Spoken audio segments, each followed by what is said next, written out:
Alors on a monté cette liste avec Philippe Simon suite à de nombreux articles qui sont passés dans la presse nationale montrant Perpignan de façon négative.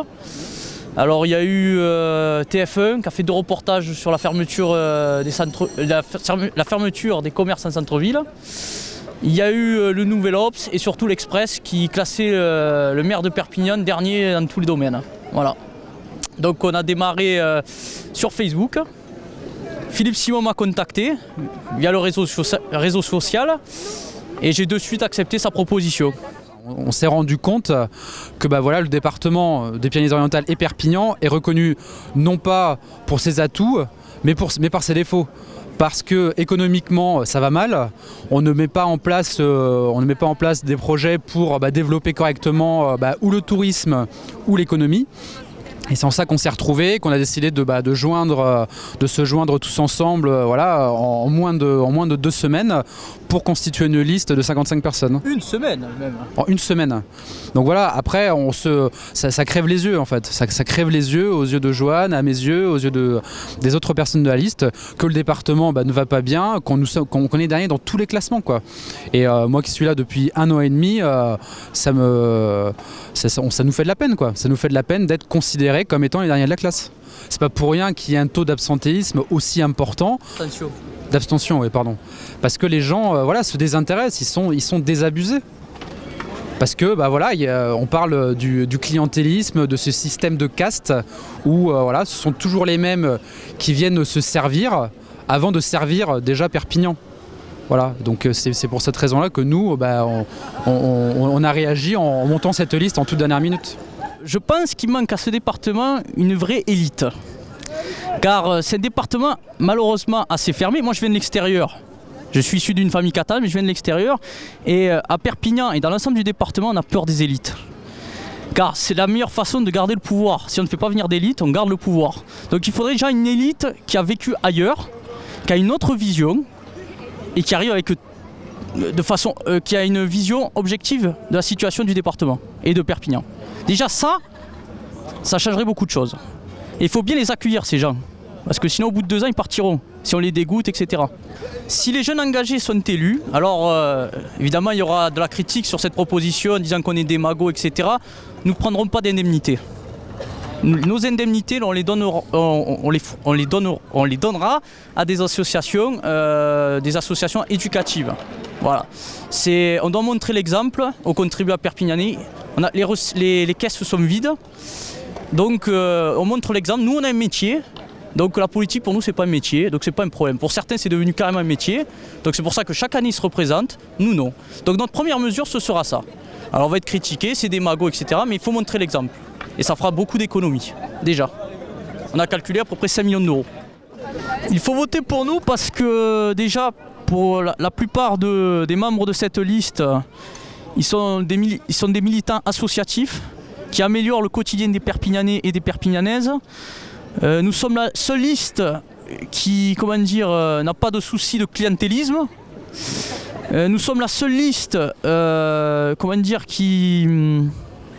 qui a compris qu'il fallait faire des économies au lieu de projets pharaoniques.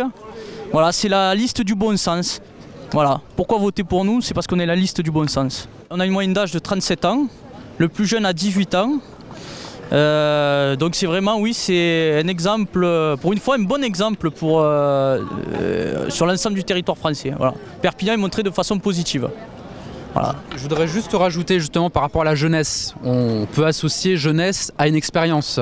C'est ce que les hommes politiques ou les candidats au municipal diront certainement. Mais on peut y apporter également une fraîcheur. Parce qu'aujourd'hui, ce sont les mêmes candidats qui se représentent à chaque élection. Et on est là aussi un petit peu pour donner un coup de pied dans la fourmilière, se démarquer parce qu'on représente également la jeunesse. Qui est sous-représenté dans la liste des candidats et que nous, on a des idées que les autres n'ont pas et qu'on souhaite mettre en avant.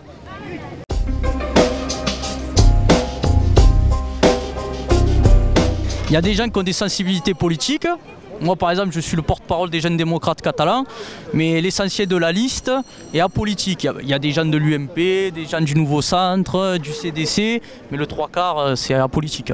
En fait, nos électeurs, qui nous intéresse, c'est les abstentionnistes. C'est ceux qui ne se retrouvent plus. Les abstentionnistes, je les retrouve tous les jours au quotidien sur ma page Job 66. C'est des gens qui sont écœurés de la politique, ils ont une défiance totale. C'est les femmes isolées. Ce sont les jeunes qui sortent diplômés mais qui n'ont pas assez d'expérience, ils ne trouvent pas de travail. Ce sont les seniors qui se sont retrouvés au chômage à 50 ans et qui ne trouvent pas de travail. Tous ces gens-là sont le bienvenu chez nous. On les écoute, moi je les écoute au quotidien, il ne faut pas croire que c'est on va dire un caprice notre liste. Moi ça fait 1 an que je m'occupe des personnes qui cherchent un emploi avec mon équipe des jeunes démocrates. Donc oui, les gens, ils savent notre étiquette pour certains, mais ils savent que c'est une liste apolitique. Beaucoup de journalistes ont voulu coller l'étiquette CDC, c'est totalement faux. Voilà. Ils nous apportent juste une logistique.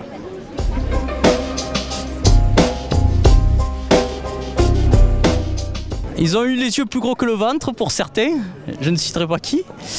Pas de vision sur le long terme. Ils ont oublié le passé de Perpignan, qui était la capitale du royaume de Majorque. Donc c'était une ville grandiose. Et il n'y a pas besoin de remonter aussi loin. À l'époque de mes grands-parents, Perpignan c'était vivant, c'était dynamique. Et on va aller plus loin. Le département était le panier de la France. Aujourd'hui je ne pense pas qu'on ait le panier de la France. Loin de là. Donc voilà, pour moi ils sont donc incompétents, ils ont eu les yeux plus gros que le ventre, des égos surdimensionnés.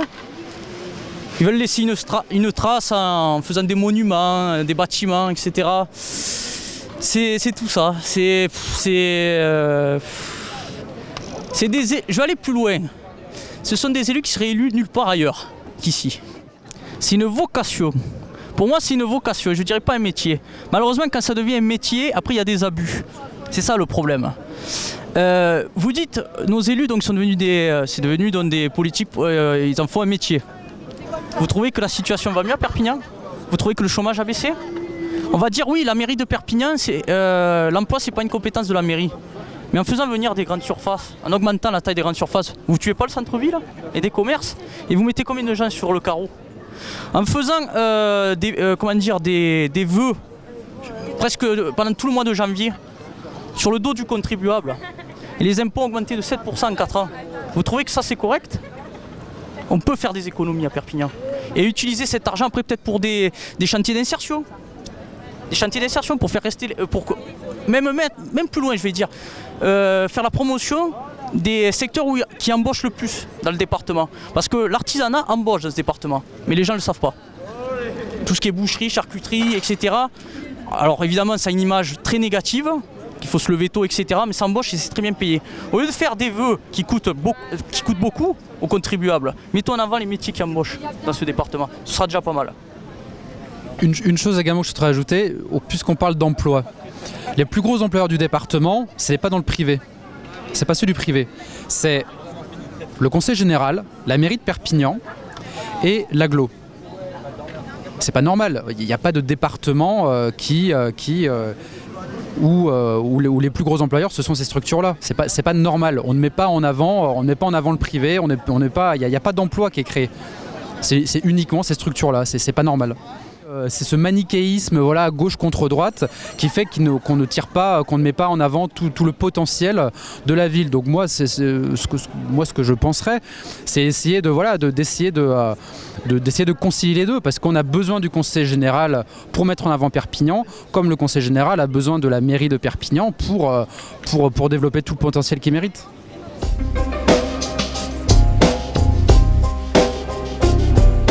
Pour ma part, évidemment, moi j'ai connu, vu que j'ai vécu dans les Bouches-du-Rhône, j'ai connu Vitrolles.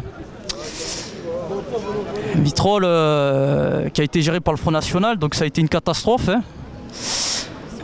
Étant régionaliste, je sais très bien que le catalan n'aura même plus sa place à la mairie de Perpignan, déjà qu'il est au plus mal, n'en parlons même pas.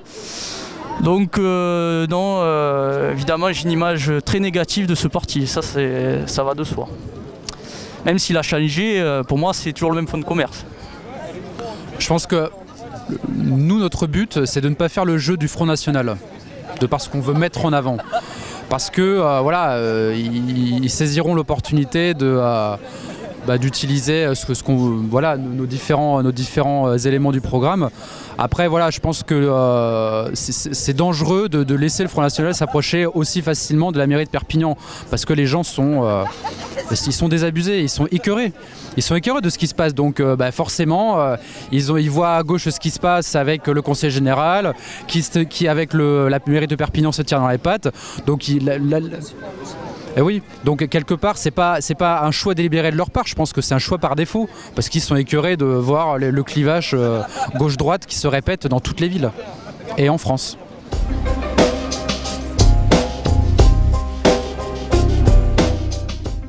Alors déjà, alors peut-être je vais choquer, parce qu'il paraît qu'il y a un sentiment d'insécurité à Perpignan, mais vu que j'ai grandi à Marseille, moi évidemment, voilà, pour moi il n'y a rien. En plus je suis de Saint-Mathieu, un quartier que je connais très bien, et j'ai jamais eu de soucis, même à 3-4 heures du matin. Après oui, il peut y avoir quelques incivilités, c'est vrai, dans certains quartiers on peut se sentir mal à l'aise, mais il faut voir dans les états qui sont. Si déjà il y avait une rénovation, c'était un peu plus propre, vous n'auriez pas ce sentiment. Et la clé de tout ça, pour faire baisser l'insécurité, c'est l'emploi. Pourquoi il y a autant de jeunes qui zonent dans les rues de Perpignan? C'est parce qu'il n'y a pas d'emploi. Occupez-les, vous allez voir. Déjà, le sentiment baisserait. C'est ça la clé. Donc, faire des caméras, augmenter les employés municipaux pour verbaliser les personnes qui se garent mal à Perpignan, non. On sait très bien que les caméras sont faites pour ça à Perpignan. C'est pas pour faire baisser l'insécurité. Je le sais, c'est Mathieu, c'est juste pour ça.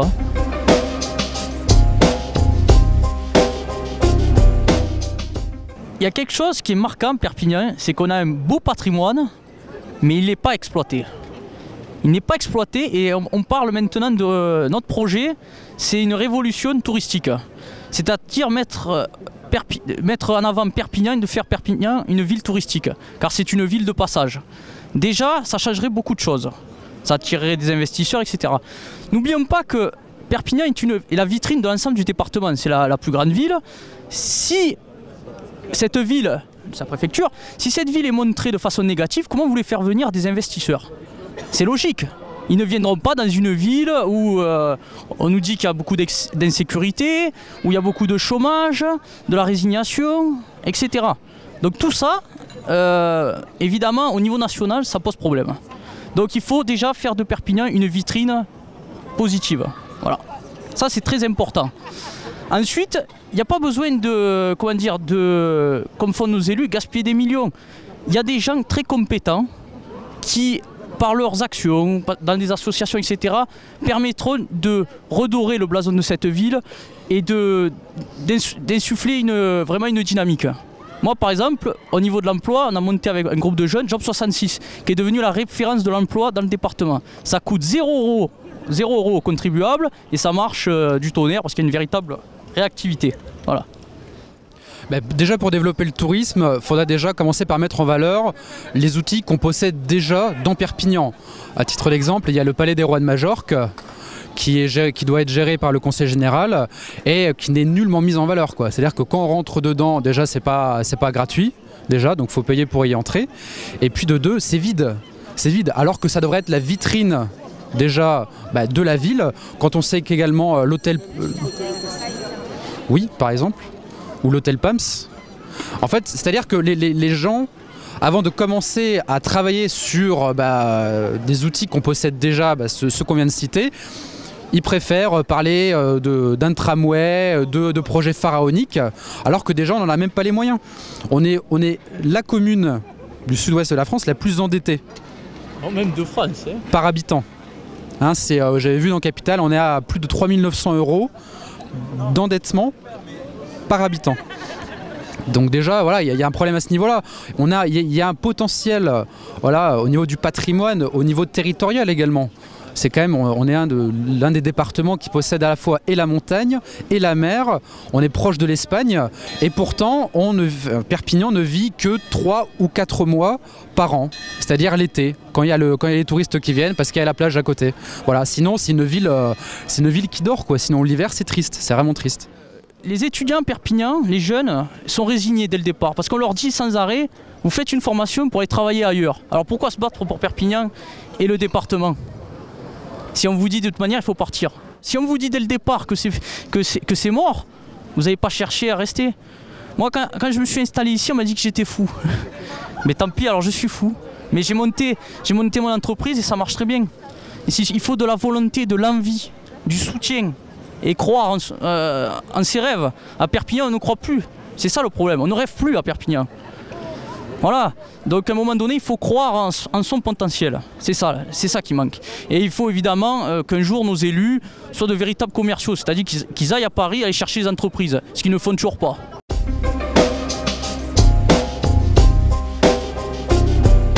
Alors je vais dire aux Perpignanaises et Perpignanais de croire en leur destin, qu'ils ont une ville qui est superbe. On est au fond du trou, on ne peut que monter maintenant. Chacun aura à faire quelque chose dans cette ville pour la relever. Arrêtez d'être résignés et surtout faites-nous confiance. On est la seule liste du bon sens qui coûtera très peu aux contribuables et qui vous écoutera. Voilà. Je pense qu'avec peu on peut faire beaucoup. Et je pense que voilà, comme disait Joanne, juste avec un peu de logique et de bon sens, on peut remettre Perpignan à l'endroit, quoi. Parce que voilà, par des petites choses simples, on peut aider les Perpignanaises et les Perpignanais à mieux vivre, à se sentir mieux. Et c'est pour ça que voilà, on tape du poing sur la table en fondant cette liste. Donc moi je pense vraiment que voilà, il y a tout à faire. Il y a un potentiel énorme dans ce département et dans cette ville. Et justement, il y a tout à faire. Il y a tout à faire pour remonter Perpignan.